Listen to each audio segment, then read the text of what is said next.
Hello everybody, welcome to my channel Beyond the Sewing Room.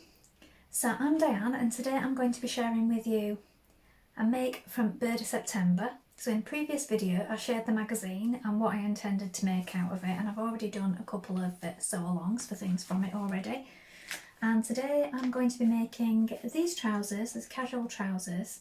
They have got, the legs are in two pieces, but after much deciding, I've decided to do them all one colour because I couldn't make my mind up what two colours to use, and I did wonder if I made them in two colours if I'd struggle to put things with them, and I am trying to simplify things a little bit and make more things that will go with each other.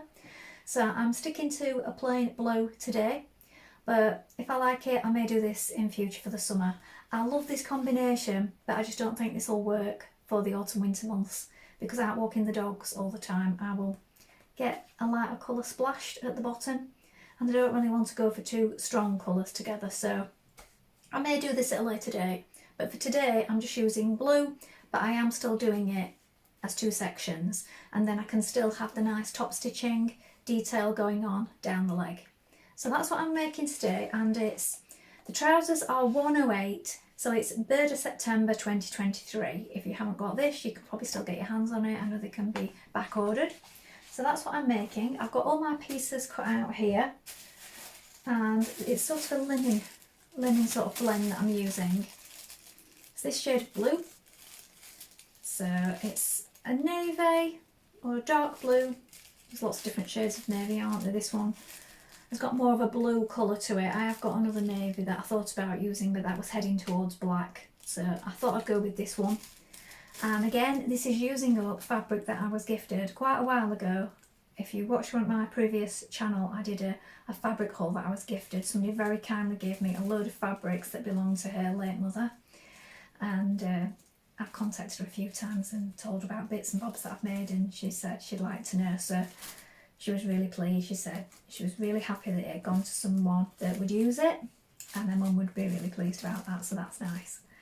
So I've been working my way through it. I've used some of it in the quilt that I made a while back, and I've made a few different garments as well. So it is getting lots of use. So that's what I'm doing today.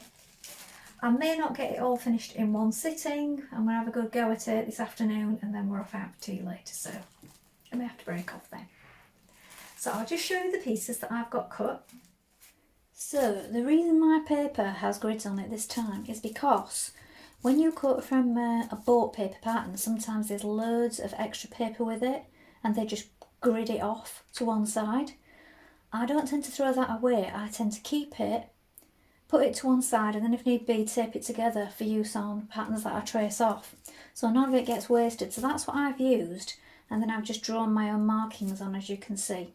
So with the Burda patterns you do have to add in your own seam allowance. So you trace off the pattern, but then you have to add what the seam allowance will be for you. So what I tend to do is just trace it off onto the paper exactly as it is in the magazine on the tracing sheets, and then I add on my seam allowance when I'm cutting out like this. So I've done 1.5, probably a generous 1.5, probably a little bit over, because I am going to be overlocking in places, so I allow myself a little bit extra.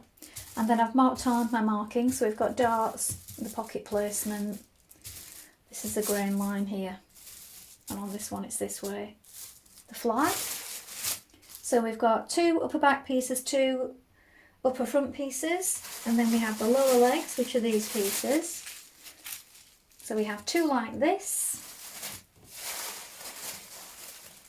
back leg, and two like this, front leg.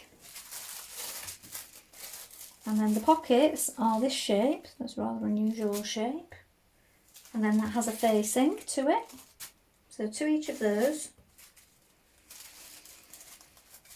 We have the waistband, so you've got 4 of those, and then I've got 2 in interfacing.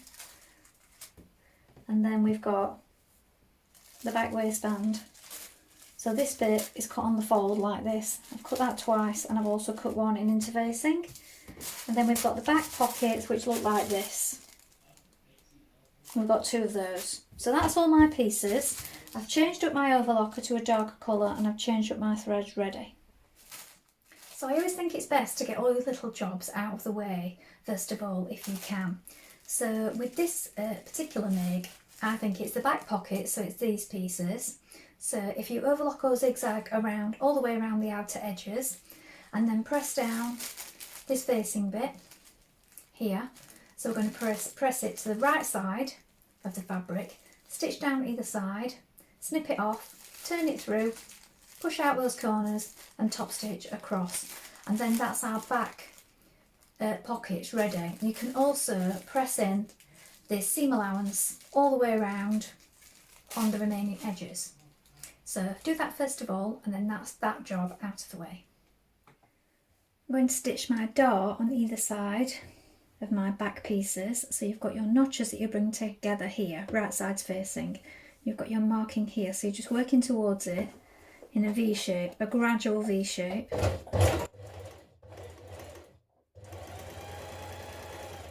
Run off gradually at this point. Leave your thread so that you can knot it and push it down towards the tip of the V that you just created.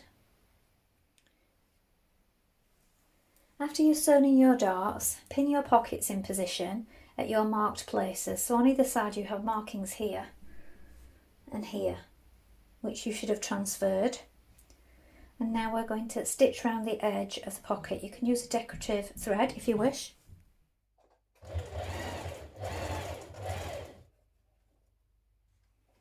Now you've got your front pockets like this with the right sides up, and you've also got these pieces which are the pocket facings. You're going to put those right sides facing at the upper edge like this. So that's this piece 29 and this piece 27. And what we're going to do is we're going to stitch round here in the seam allowance that you've created. Then we're going to snip into this corner, turn it over to the inside and then press it. So when you've done that, you can also edge finish or zigzag stitch around that outer edge of that facing piece. So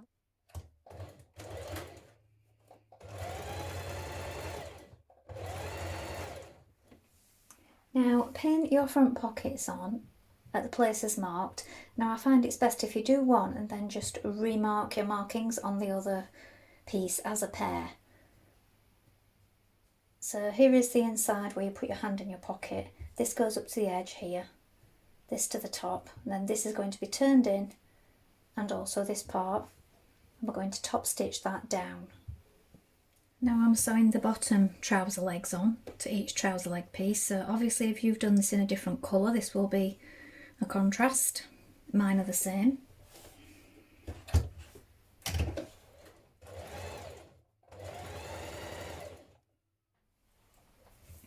Now join a front leg and a back leg together at the side seams. Do this on each one, and then what you do is you turn one the right way around.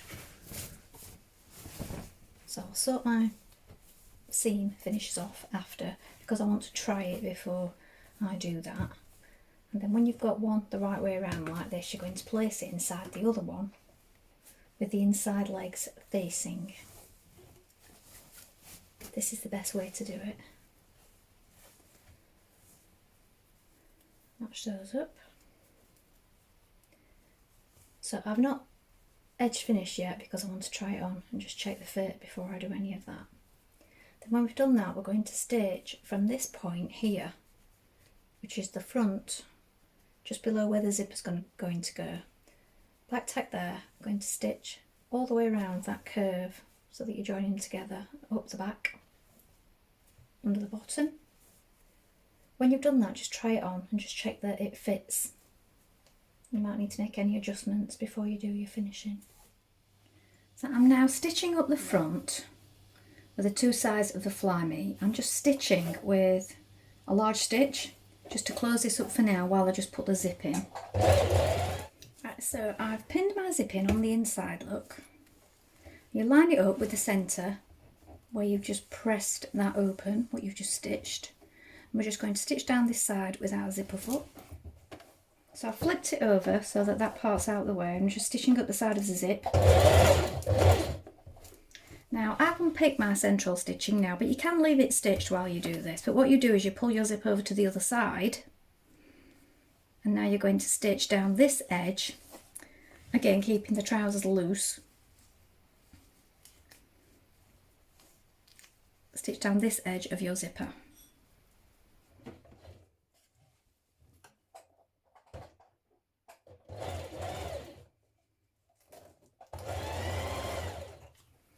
So repin the front, make sure it's flat like this. And then I've chalked on where you're going to top stitch around the fly here, and here you want to do some bar tacking as well. Now I've left my zip hanging out a little bit at the top because this is where my seam's going to lie. Now I'm going to keep this seam quite short because they do sit below the waist, but I wanted mine to come up a little higher, so I'm keeping this seam a little smaller than it would be. I've tried them on, they fit perfectly, but I just need to make sure that when I stitch that on, I keep that seam quite short because that's just where I want them. If you want them lower waisted, you're going to have to adjust it here. Right, in this pattern there's no tab for the back of the zipper, so your zipper's quite exposed if you don't make one. So what I've done is just folded a piece of fabric in half like this and pressed it, and then I've shaped it a little. You can just measure it against your zip here on the back, and what I'm going to do is just overlock around this side, and then I'm going to stitch it in down this side, and then from the top I'll just catch it with some bar tacks there, and then that will just keep your zipper neat on the inside. So this isn't in the pattern, this is just something you can do. So it's just a strip folded in half and overlocked around and then stitched in place just to cover the zipper up, and then you'll catch that in when you're putting your waistband in as well. Now stitch your waistband pieces together. So the interfaced ones first at the side seams, and then pin them to your waistband, and now we're going to stitch that to the waist. Now if you've added on the tab behind the zip, like I said, you will need to add a little bit of extra fabric at one end of your waistband on both your interfaced and uninterfaced pieces, because we've got that little bit extra now that lips over on the inside. Now my waistband is stitched on, and what I've done is I've turned it under and pressed it on the inside, and then I've just stitched it down from the outside here. Sometimes you can do it in the ditch, but sometimes I just like to do it in the band. You can top stitch all the way around if you want, but I'm not going to today. So now what remains is the button and the buttonhole. So just try it on and check it. I will say that when I was adding my waistband just now, I've taken a little bit more out of the waistband here and a little bit more where it joins the waistband in the trouser here, because they were just a touch too big on the waist. But that didn't take a minute, so I've just done that. And then I've tried them on and I've marked my hem. So for me, they're quite a bit too long at this point. So I need to turn them up by 5 centimetres. So I'm just going to do the button, the buttonhole and the hem, and then I'm going to try them on. So here they are finished. I really like them. I've played around with the fit a little bit, as I mentioned, but I am going to make these again. I think I'm going to make them in like a twill or a denim, because I really like how they've turned out. I have got the waist a little bit higher than it says in the magazine, because I don't like them sort of sitting in between. So I've just hired it a little bit by adding a little bit on to the trouser pattern, and I've kept the waistband a little wider, so that's made it a little higher as well for back pockets. So this is a linen blend, what I've made mine in. Well, that's all from me for today. I hope you enjoyed sewing along and making these with me. I'm definitely going to be making them again. I think next time I'll maybe use like a stretch denim or maybe a lightweight twill or something. Maybe not the stretch denim actually, because that might completely interfere with the fit of them, and I know they fit nice. We'll see. I'll definitely make them again though in something heavier. Let me know how you get on, or if you've made this pattern. I'd love to hear from you. Thank you so much for watching. Bye for now.